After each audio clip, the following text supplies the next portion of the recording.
If you're new to online teaching, you may have some very basic questions, such as, how should I structure my course?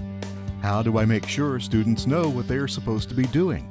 How do I make it engaging? Good questions, so let's ask them.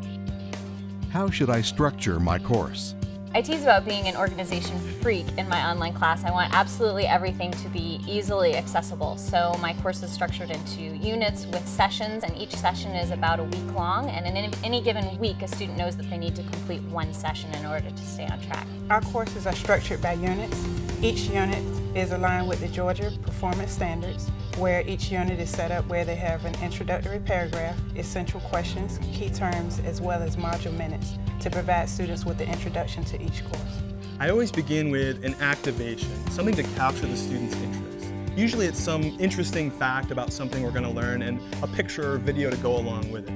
After that is sort of a lesson content, right? It's the simulations, it's a textbook reading perhaps, it's a website that's directly related to the content. And at the end of every lesson is some form of assessment to sort of cycle back so the students know what they're responsible for learning at the end of the lesson.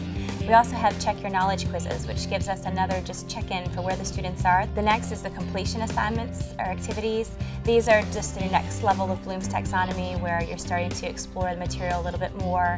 These are typically interactive assignments. And then we have mastery assignments, which is your highest level of Bloom's taxonomy where students are creating and applying and really engaging with the material.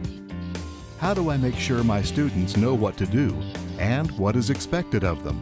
There are a couple of different things I do to make sure that students understand the requirements of my course. One is front loading, so they're getting it in the syllabus, they're seeing it in my course calendar, they're seeing it in the announcements.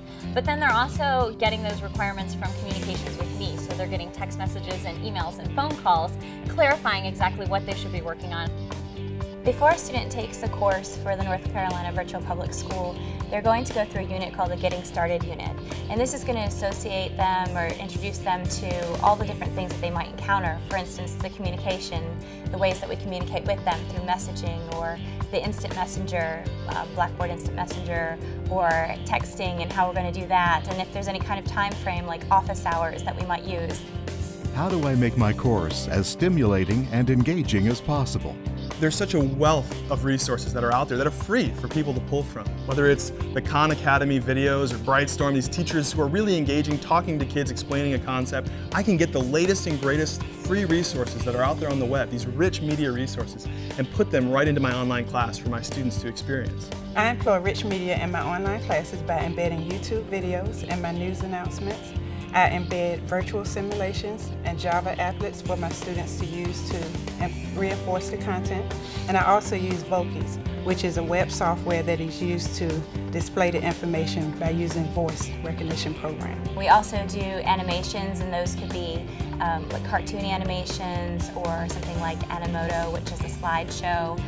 We also do Blogster, and when I say we also do, the students and I are doing. So we're presenting the material in this way, and then we're also asking the students to create material in this way. As much as possible, I want to give students in my classroom an experience that they could not possibly have in a face-to-face classroom, and that means I'm pulling in a variety of videos and podcasts and some of the amazing resources that are out there to make their learning richer and deeper. To learn more about INACOL National Standards for Quality Online Teaching, visit us on the web at www.inacol.org.